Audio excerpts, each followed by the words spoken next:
Hello and welcome to Dungeoneered, a podcast dedicated to discussing Dungeons and Dragons. I'm Aaron. And I'm Josh. Let's do it. So, Josh, do you think we should change up our intro? To We've been doing what? it for so long. I don't know. We've been doing it for so long. Yeah, but I don't... If it works, it works. What do we need to change it to? I don't know. It's just, maybe a fresh and new switch. Like, hello and welcome to Dungeoneered. Yeah, I can't think of anything. Guess we're gonna stay with the old one. I figured you had something there. I figured you're like, oh, well, I've been thinking about this one. But you're like, no. I'm going to come in with not even raw ingredients, just the bowls to cook things in and say, hey, throw ingredients and make something out of this.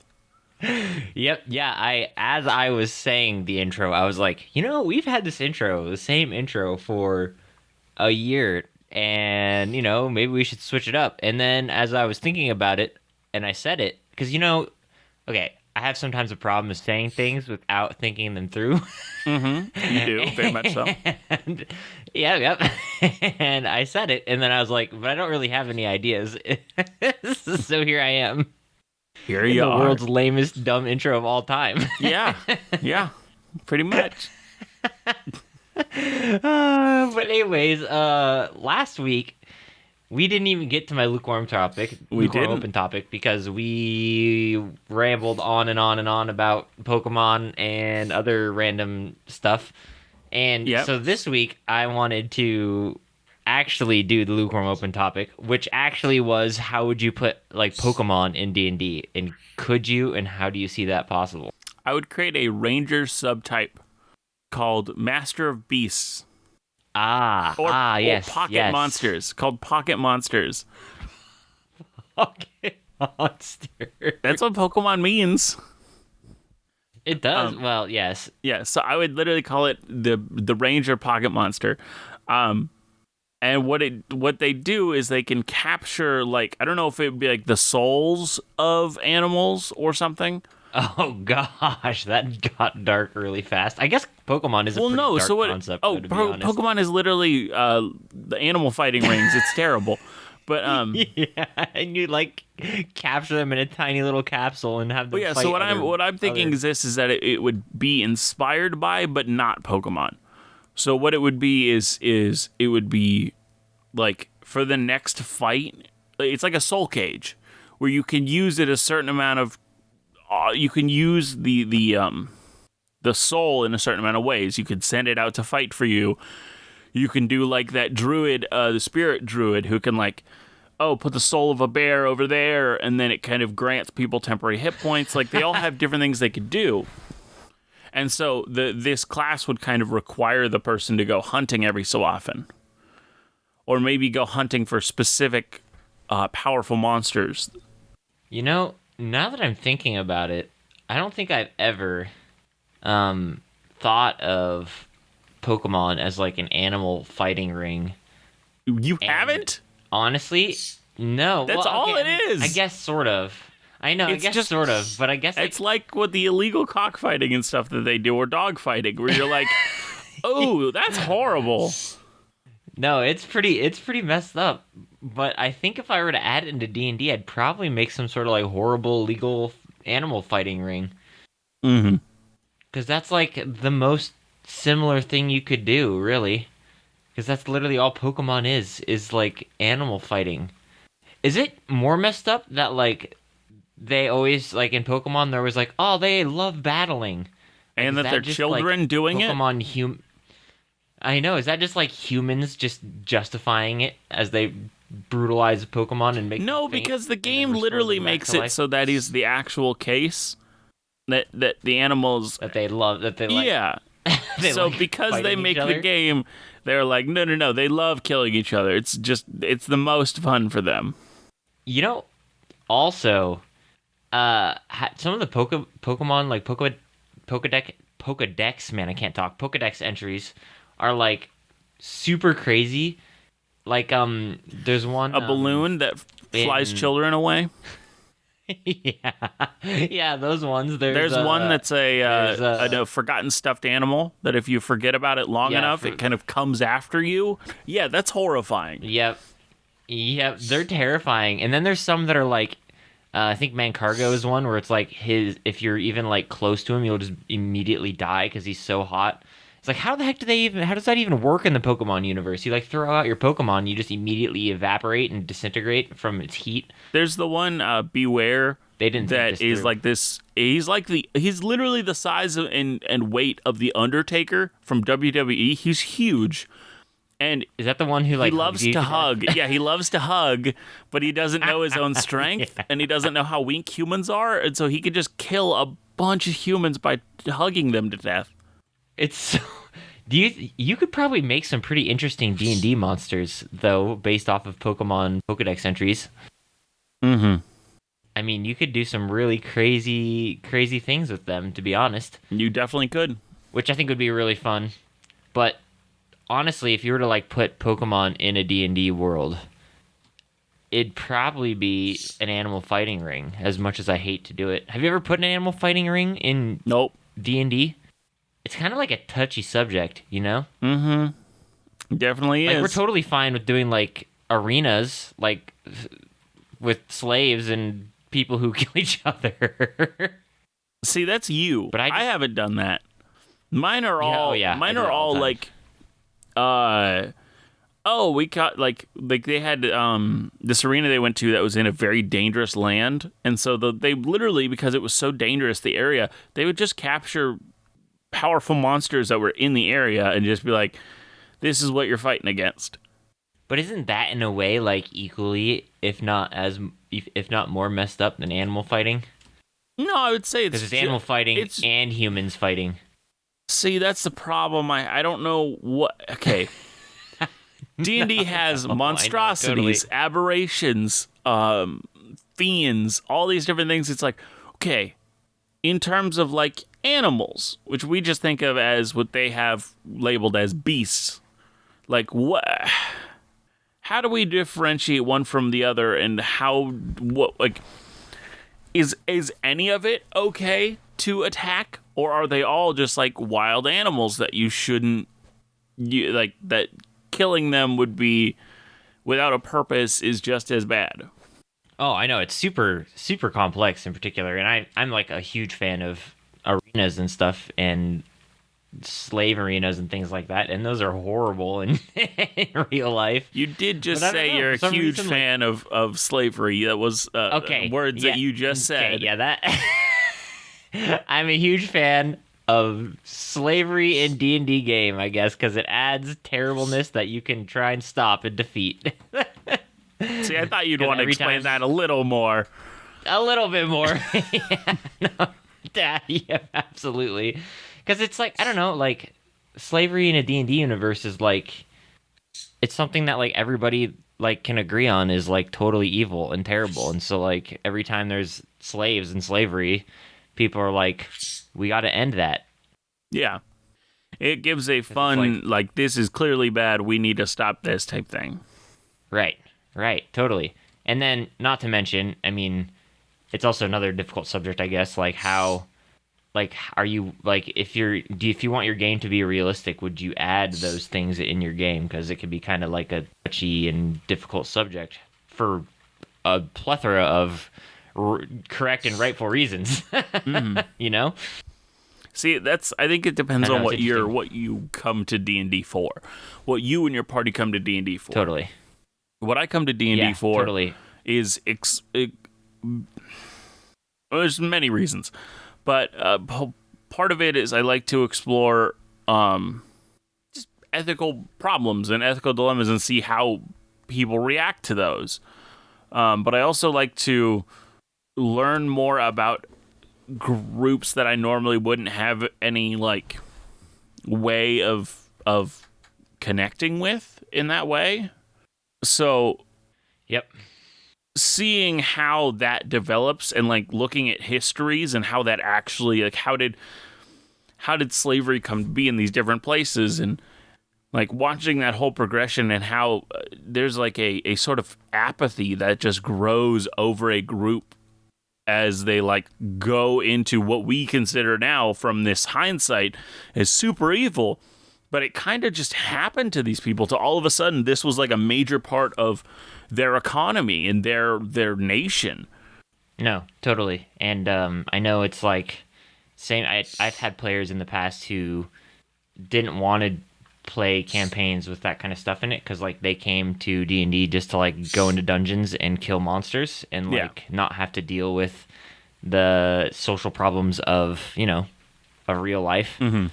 And so and you have to respect that too. That's a very valid it is a very valid, yes. Also, like some people just want to go and kill monsters and get loot and play like a classic dungeon crawler RPG. Yeah, and some people want to go and do politics and have a real like extreme real world impact and be heroes. Yeah, that's why it's important to like talk with your players and also find a group that wants to do the same things you want to do. Yeah, no, totally. Because it's definitely been, I'm sure it's been problems in many groups, and it's hasn't been a problem in my groups, so to speak, but it's come up before. And because I like to run very heavy political and, like, I wouldn't say realistic, but real life problems that arise that I think are fun to play in. And, a lot of people don't, and that's totally okay. Yeah. All right, well, that was it for the Lukewarm Open. It kind of went in a direction I was not expecting. But yeah, me too. So this week, I wasn't sure what to do for the topic. So I literally asked a friend to pick a letter, just any letter, and use that as a starting point for my research. My friend decided to use this to make a terrible joke.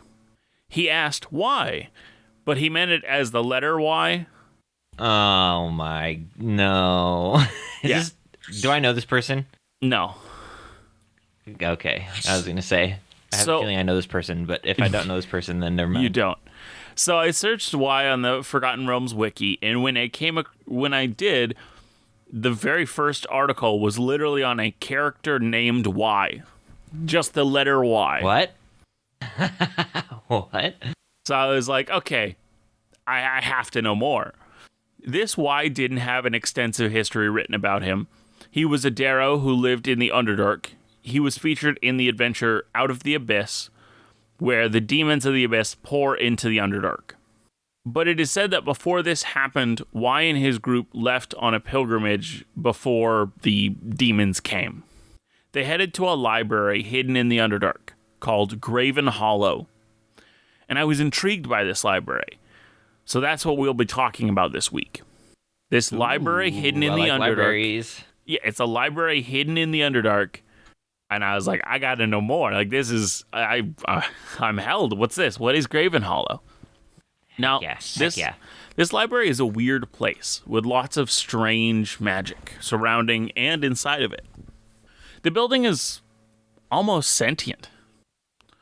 It seems to obfuscate itself from people unworthy of its halls while drawing in those who need it.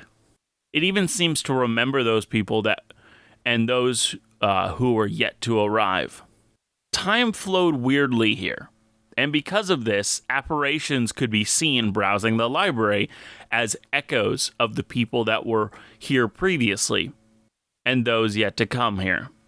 They were somehow here and not here at the same time. These, as I said, are called echoes. And in the adventure, they tell the DM the people that can be encountered as echoes in this library. And honestly, there's some pretty great and legendary individuals among them.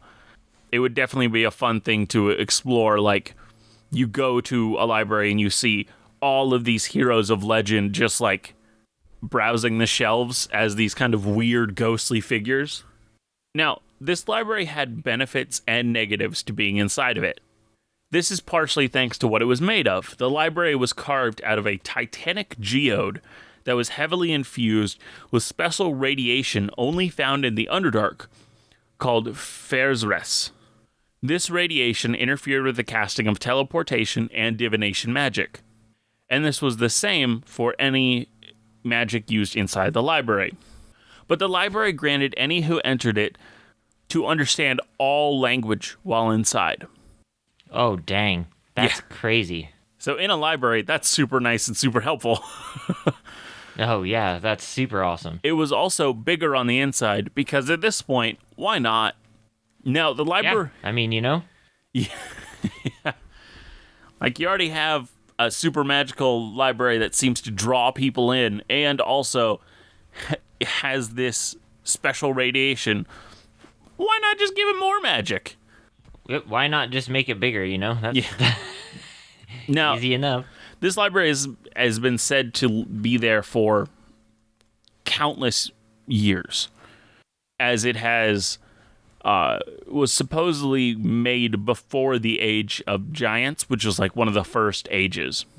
Now, this library is protected and maintained by 3 stone giant keepers and a guardian. First, the guardian is called Veldeskar. And the story of Veldeskar is that an incredibly long time ago, a stone giant visited the library and granted to the keepers this intelligent basilisk. He had trained this basilisk to help them. The keeper have used him for many things and trained him some more since he was first brought there. They even trained Veldeskar to cast Greater Restoration, and he can do this once per day, so that he can fix any guests he accidentally petrifies. Oops, awkward. It's so funny just having a basilisk like, oh, I'm so sorry about that. Here, let me help you. Let me help you. Yes. So dumb. That's so good. Second is the Keeper of the Past, Ulthar. Ulthar is the most patient and customer service focused keeper. Their duties are to sort, file, and catalog ancient texts. But when he has free time, Ulthar composes epic poems and restores the intricate wall carvings of the library. The third is the Keeper of the Present, Urmos. Urmos is considered the busiest keeper, as he doesn't just focus on the library, but the going-ons of the Underdark itself as well. He has a vast network of magically augmented beast messengers that he could send throughout the Underdark. Urmos appears as a patient and polite individual, but underneath all of it, he despises anything that distracts him from his work. The fourth and final is the Keeper of the Future, Ustava. She is a seer and spends most of her time meditating and gaining visions of the future that she transcribes. She especially keeps eyes on the futures of the giant societies down in the Underdark. Now, these guardians and keepers are supported by Galebdurs. Galeb what? They're supported by Galeb. It's like Caleb, but with the G at the beginning. And Durs is Duhrs. These are kind of like stone elementals, but they're magical stone creatures that resemble animated boulders. These creatures even have the magical ability to manipulate other stone around them. Now, these Galebdurs, I gotta post a picture for you because they are the cutest, and at some early editions, the images of them are so derpy, it's fantastic. Okay. It literally looks like somebody was just like. Are they just library servants? Is that what they are?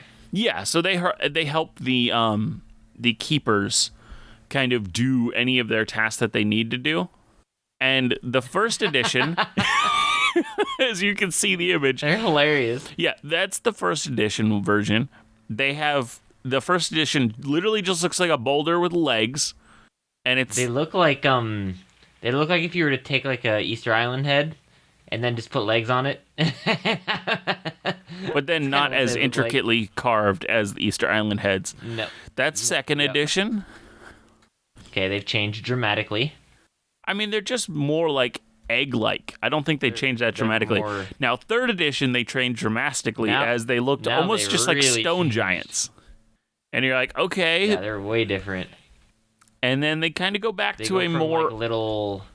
They go from like little thunder eggs to like literal stone giant. Oh, and now they look like there's a supervillain that looks like this guy.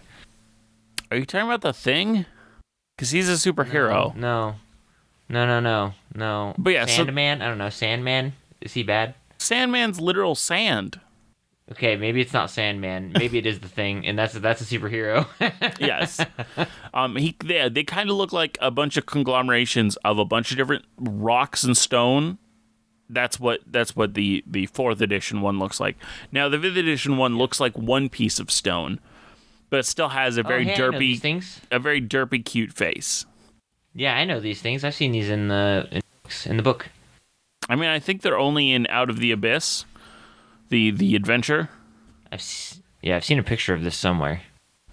But yeah, they're very cute and derpy. They are even they are slow moving creatures and it also says their mind is also slow. Their body and mind are slow, and they're just cute little weird stone creatures, and they're fantastic little helpers, and I love it. Now, and they just sort books by alphabetical order. Yes. That's Oh well, they use the what's that system the libraries use? I can't remember what it's called. Oh yeah, I don't remember either. But that's all I have on Gravenhollow. Okay, another thing. My brain keeps trying to call Gravenhollow Gloomhaven, and I don't know why. Have you played the game Gloomhaven? I have not. I know of it. I've seen it. But it's fun. It's very fun. But Gloomhaven, I just constantly call it, as I was just writing this, I would notice myself write Gloomhaven, and I'm like, that's not what it's called. What is it called again? Ugh. I keep thinking of Raven's crap. It's like an arts and crafts thing. Raven's No. Oh, well, now I can't think of it. It's like an arts and crafts, not store, but online craft shop. Huh. Raven something. Now I can't think of it. They make cool little books and things like that, and journals and cool stuff like that you can order. Mm-hmm. Did you ever say what's in this library? Did I just miss that? No. Do we not know what's in the library? It doesn't. I mean, books. Yeah. Obviously. Yeah. So part of the. I don't want to spoil too much of Out of the Abyss, though. So I was kind of. You can learn a lot of things about a bunch of different demon lords in this library.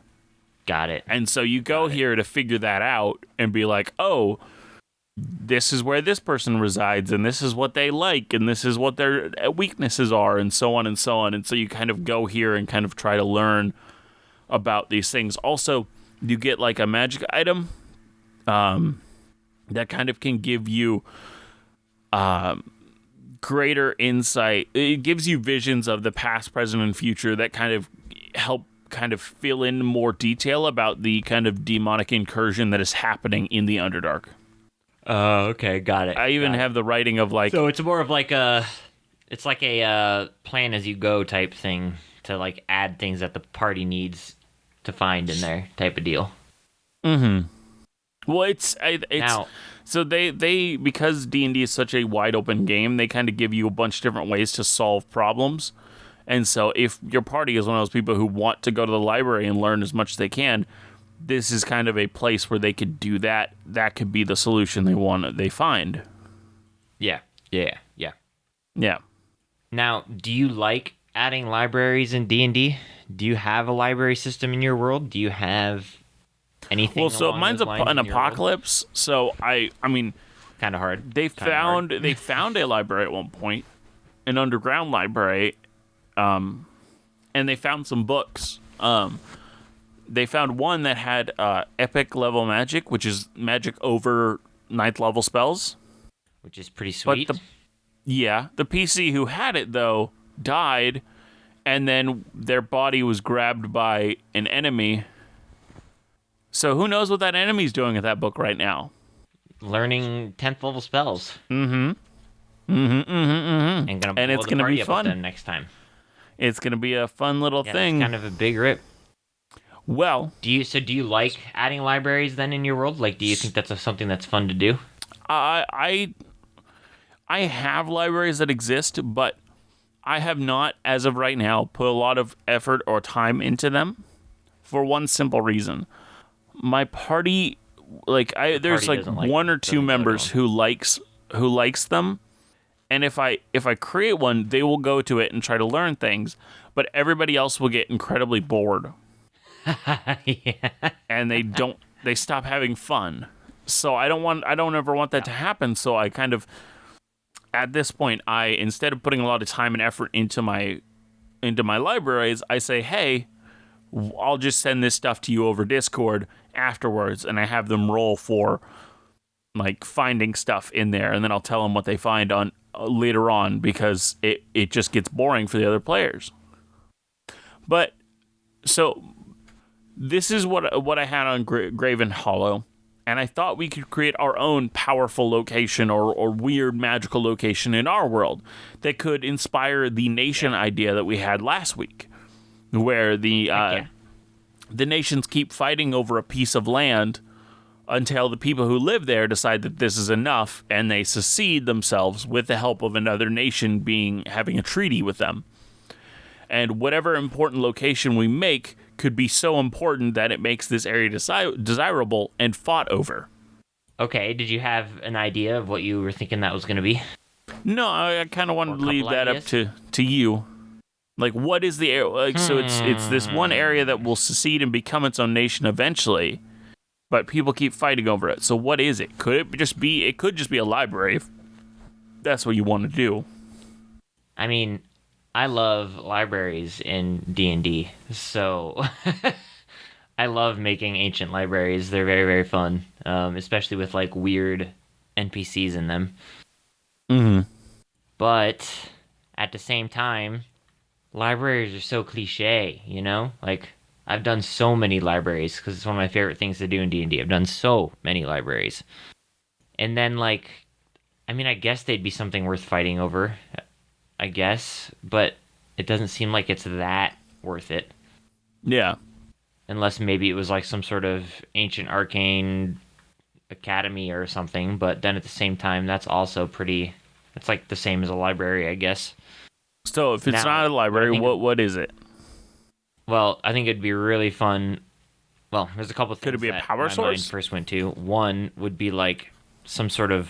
No, no.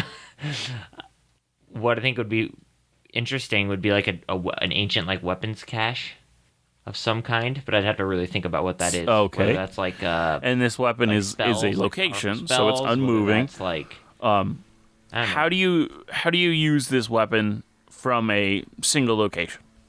Oh, is it a way to quickly transport your troops? Well, I don't know. Again, I think I want it to be kind of like a weapons cache, or like a cache of like shields, or like. But if it's a weapons cache, why isn't it shields, already like arcane abilities? Or could it be some sort of ritual thing, like a way to kind of create super soldiers or something? Well, I don't know if I'd want to do super soldiers. Said it could be really interesting if it was like a crystal that gave you like shields, like an arcane shield, or like a maybe even like a way to like summon an army, like a, I don't know, like something that could summon undead, or something that could like summon conjured beasts from Feywild, or anything like that. That'd be an interesting one. Summon like spirits of the Fey. Yeah, or anything along those lines. Even like elementals, like maybe it allows you to create elementals or golems, like a anything like that could be a very, very valuable. Okay. So it allows you to create some sort of creature or Fey thing. So you said it could create like Fey beasts and things? What could this do? I don't know. Like, okay. So, okay, this is going to be loosely based off of a book that I've read very long time ago. That's, well, not a very long time ago, I guess, but it's I don't know, like 18 book series that's very, very long, and every book is like super long, but they had like a cool, he had like a cool item, like a pedestal, like that was built into the earth, like underground, and like whoever could control it could like harness extreme amounts of magic and then like create beasts with it, like monsters or spirits or anything like that. And I think that could be really fun to play with.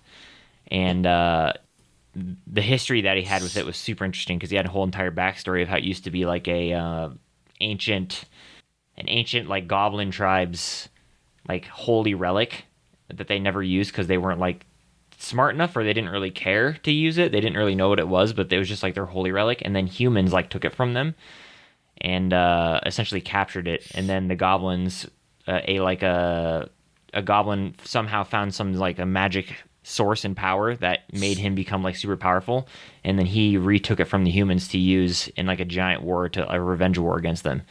It's a super interesting concept. And so I think it could be a really fun idea to have like something that could like summon conjured animals or spirits or make golems out of earth or anything like that. And I think that could be really cool. But I also like the idea of like crystals that like give like shields, or like, you can like summon vast amounts of weapons or stuff like that too. I think could be really fun. And I think that would be something that people would fight over. But otherwise, people tend to fight over resources, which if there was some sort of like metal underground, like an ancient metal of some kind, that could also be a cool thing.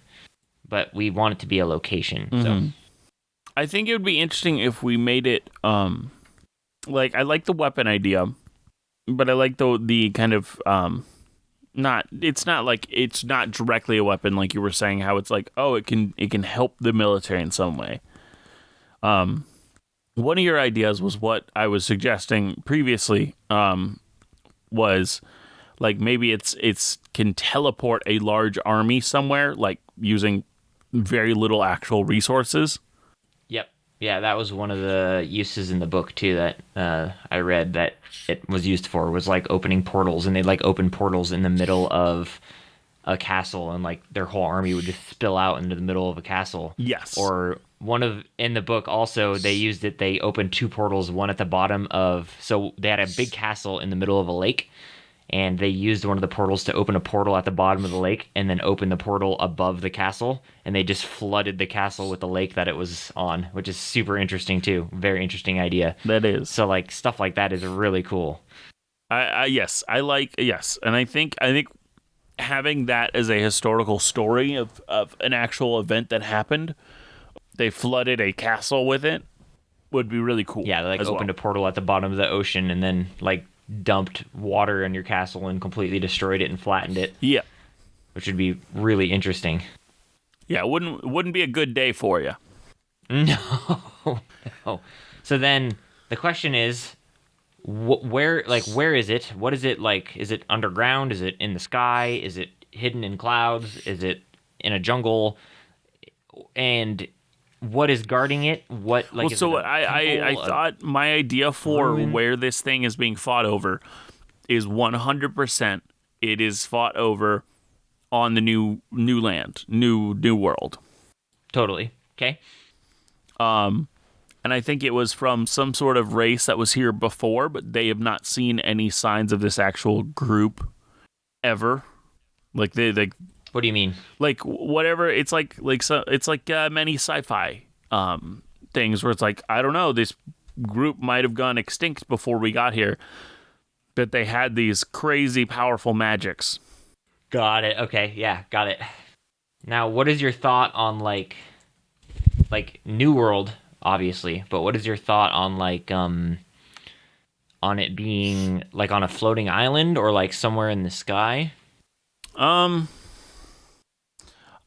kind of like floating because I like to think that I like to think that it was actually like a situation where they literally couldn't they discover it, but they literally don't have any way of getting up there. Like, so there's historical stories of it being found and no one being able to do anything with it because they couldn't get up there. And so maybe it's only more of a recent discovery of what it actually is. So before it was just like, oh yeah, this land has this cool thing, but it got to the point where somebody figured out how to use it recently. and now it's become this war zone.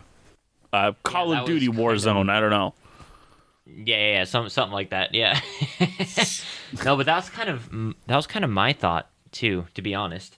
Where like it's been known for a long time, but it's like now up in the sky, or like it's hard to get to. Mm-hmm. So how do you think it would get there if it was? Well, I think it was part of its creation that it was set to fly in the air like this. Okay, which I like that as well. What are your thoughts on like floating island chains in like fantasy settings? Do you like those? What do you mean? Those? Do you what do you use mean? those? You said floating island chains. I know what floating islands are. I don't know what floating island chains are. No, just like an island like an island chain in real life where it's like a bunch of islands, like an archipelago of islands, like just a bunch of islands, but they're all floating in the sky, like on clouds and stuff. I mean, I'm cool with them. I think they're cool. Yeah, so like, and they have literally Proctive's Move Mountain, which is exactly what that's made to do in D&D. Totally. So, because I think it can add a really fun, especially in a new world setting where like the old world nobody's ever seen stuff like this, and then like in the new world there's like entire areas of like floating islands and like in archipelagos that are kind of floating above the land, or like there's a portion of the new world that's like heavy and deep canyons and ravines that are like miles apart, but in them there's also like floating island chains that kind of extend and move around. That I think would be really fun.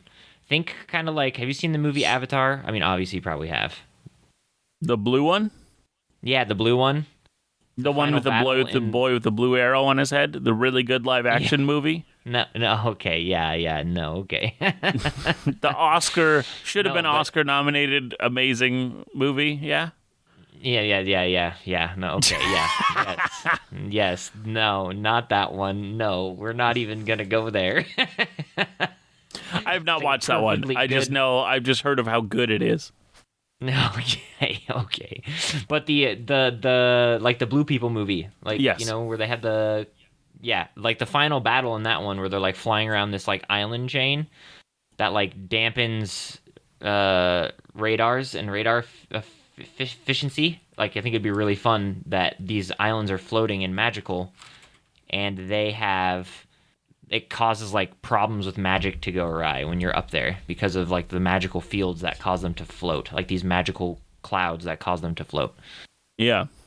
And that's part of the natural defenses of this area, like this arcane item, is that it's very hard to find. Like, maybe even tracking spells don't work. So maybe if you were to find like locate object and stuff, like it's fuzzy and you can't actually find it. And then the other thing would be like teleportation magic's hard to use because of these like arcane clouds, like because of how these islands are floating, and that could be a really fun way to explain why people like can't really get up there very well. Yeah, magic seems to go awry up there, so flying up there through magic is not. So maybe they had to develop some sort of non-magic flight before they could get up there. Well, that was part of my thought. Like, it was like a steampunk. Like, I mean, it doesn't even have to go that far. It could literally be like a Wright brothers, where they literally there's a nearby cliff and they run it off there, and they know enough aerodynamics to get one to barely fly up there. To float there, or maybe they've even like started like a air balloons. Yeah, I mean, air balloons would be awesome too. Or I like air balloons a lot, actually. I think air balloons are really interesting. Zeppelins and things like that. These big air balloons that float up and they're trying to get up to the Sky Islands, which I think would be really fun. I think it would too. And then I even thought about what if like and this is somewhat stealing from Avatar the cartoon, but it'd be interesting if like a group long ago had actually made their way up there somehow. And they got like trapped up there, but now are like defending it. So like when you get up there, there's a third party involved that's like trying to defend this location, like this area as their home or whatever. Yes, I like that idea. So like, and maybe if like the party goes up there first, they meet these like individuals who are they are just trying to fight for their home in a place they've been to for so long, and it'd be an interesting dynamic of like, well, we kind of need this item to win our war, but at the same time, are we gonna like fight over this, or can we come to some sort of agreement? Yeah. Be interesting also. I like that idea. So the two places that are fighting over this, are they like both using air balloons? Are they like how are they getting up there? Are like they trying to fly on like Griffins and Pegasuses? Are they trying to like like what's the I think one is using technology, so air balloons and stuff like that. The other one, they're more in tune with nature, so they're the ones using griffins and flying creatures. right? So it's kind of that dynamic of one is involved with nature, the other one's kind of all development.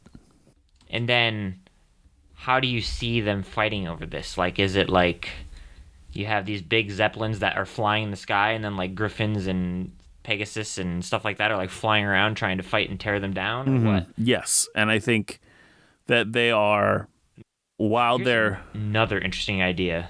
Yeah?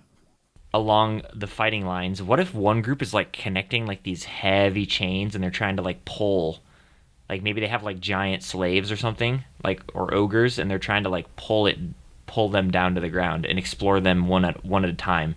And the other nation is trying to like prevent them from being pulled to the ground. Yeah. Or they're both trying to pull them to the ground because they'll be easier to control and use at that point. So they both teamed up with different types of giants to do this. And the only group that is against them pulling them down are the group that lives up there. Yeah. And so they're trying to fight them. Yes. So they're fighting both sides. Like unhooking their chains that they've placed along the bottoms or the top. Like, yes. Which I think is a very interesting idea of like trying to pull these sky islands down onto the ground so you can like investigate and plunder through them to try and loot and find this magical artifact. Yes, it is a very good, very interesting story. Now, I kind of want there to be I want there to be heavy differences between these two groups. So I like the idea of one using like technology, so like air balloons and like zeppelins and things like that. They're trying to like float up and then like connect these heavy chains and then bring them down, like pull them down with ogres.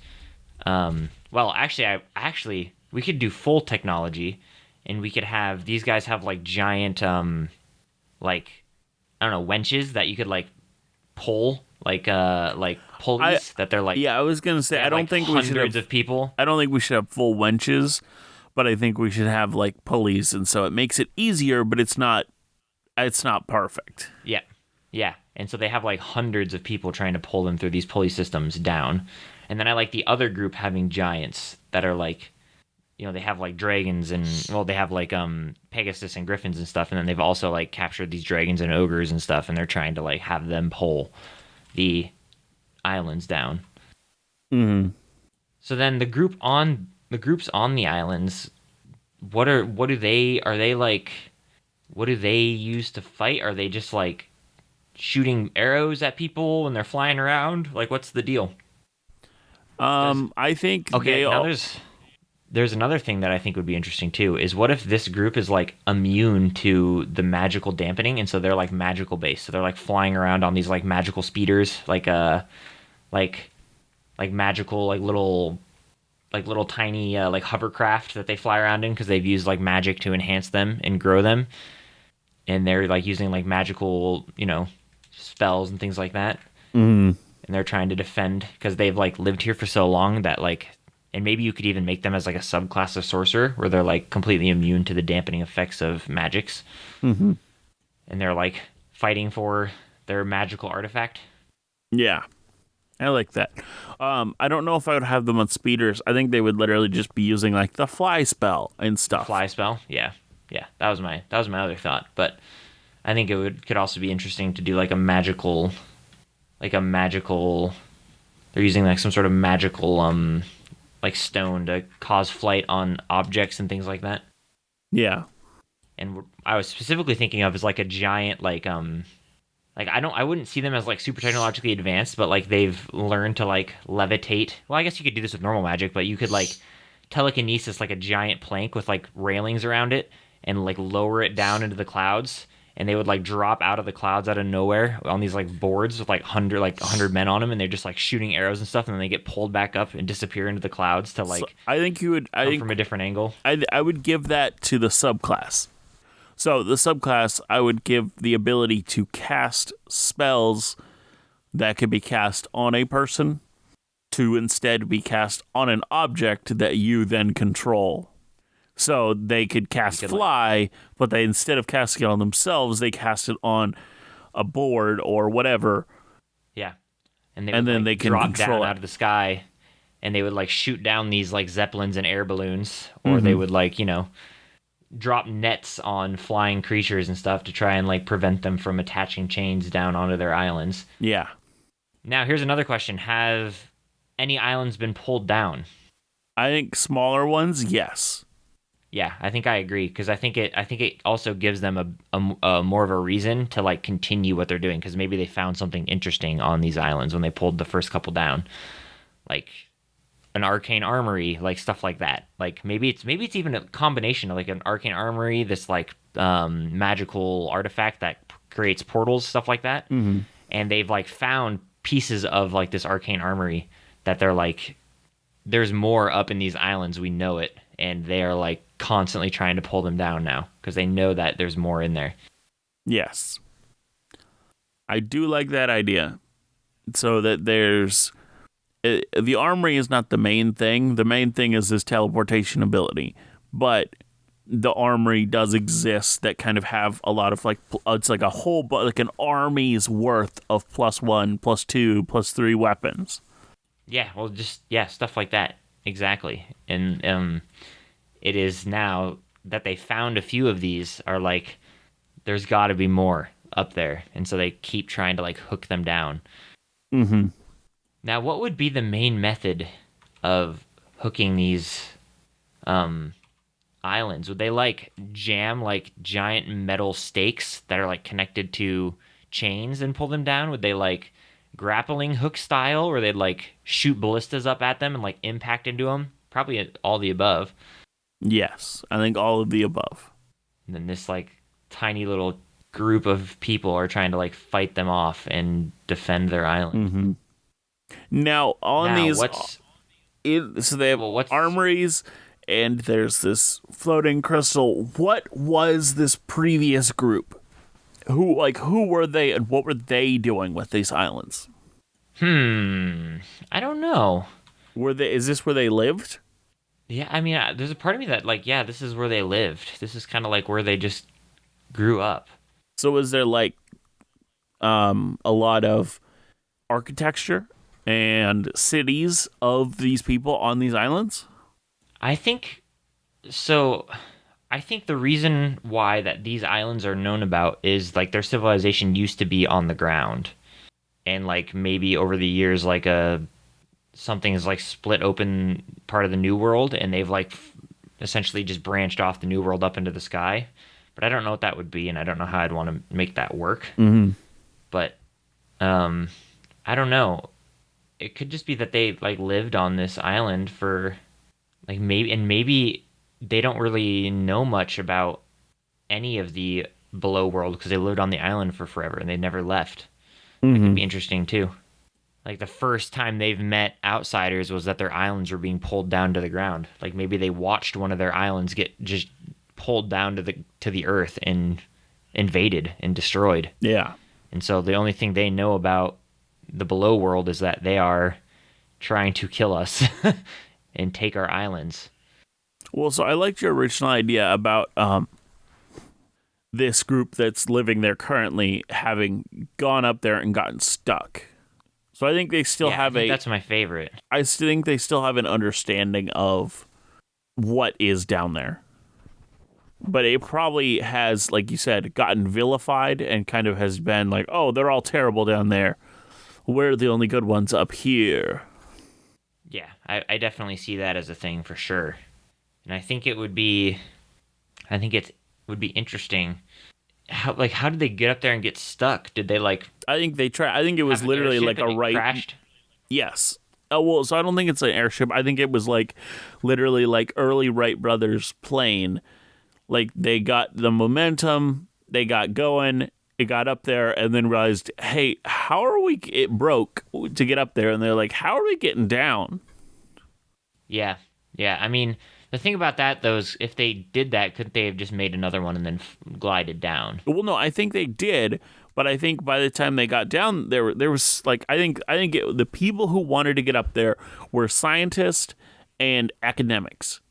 Once they got up there, they saw all of these cities and things of the previous, like that other whoever the society that lived there first was, and they just wanted to learn more and more and more about it. So even though they did eventually build another plane, most of them are like, I'm good here. Like, I'm learning so much. Is that how this whole thing started? Like, some left and were like, I don't want to say evil, but partially ill-intentioned, and they left and were like, they shared the secrets of what was up top, and now now the two nations are trying to break down these islands. 100%. Yeah, I think that's really, really fun. Mm-hmm. Now, what do you think these groups want to do once they get the islands down and they get what's in them? Like, you just use their stuff for in full force invasion? Like, what's the idea? I think they're honestly enemies of each other, and they're trying to if they could have their way, they would get up there, find the stuff up there, and then use it on their on the other nation. Yeah, do you think they're fighting each other too, trying to pull these islands down? So like they raid like chain stations and like are breaking the chains as well, so that they can pull it to their side? Yes. Super complicated. Yes, I think it gets pretty crazy. The three groups fighting and all that. Yeah, no, totally. I think it's super fun. Do we want it to be everybody's a little bit wrong and everybody's a little bit right? Or do we want there to be like a more evil group than a correct group? Everybody's a little bit wrong, everybody's a little bit right. And I kind of want the society that used to live up top to be pacifists. Yeah. No, I totally agree. I like that a lot. So this this would be horrifying to them to think that their society created this war. Yeah, and that their stuff is going to be used for a possible war. Mm-hmm. Like maybe they used these. Okay, I have an idea. The little magical pedestals that we're talking about that makes like portals and stuff. What if they just used those to get from island to island? Mm-hmm. So like they didn't have too many means to get from island to island, and they made these magical devices that could go through the magical fields, and they just used them to get from island to island. So like they had like big stations of like where these teleporters would like they would make these portals, and they would just like island hop. Because they couldn't really get across very well. I mean, obviously, I think ones that would be close would have like cool bridges that would like span them. But then like the ones that were far away on the outskirts, they'd like just use this to like teleport to them and teleport back with supplies and trading goods and stuff like that. Mm-hmm. And so that's how they originally used them, is like a way of peace and a way of communication and trade. And now they're extra horrified. They'd be extra horrified because these groups are trying to use them to teleport armies to invade and destroy. Well, I think that's a pretty interesting thing that we've created here. Yep, totally. And I think that will be it for episode 62 of Dungeoneered. Episode 62, dang. Well, thank you all for listening. If you listen to us on any podcasting app that has ratings and reviews, we'd love for you to write a review. Let us know what you think about the show. If you want to hit us up, let us know, like, oh, we inspired you to create this, or or hey, you should talk about this topic or such and such, we'd love to hear from you at dungeoneered@hotmail.com. Anything to add, Aaron? As usual, no, not really. Okay. One of these days you'll have something, so I'll just One keep of these asking. days. Yeah, like a special surprise that we've been talking about for years and years and years. Years and years and years. Yeah. Well, as I always say, always remember to be the sharpest barrel in the bunch. See you next time. Bye.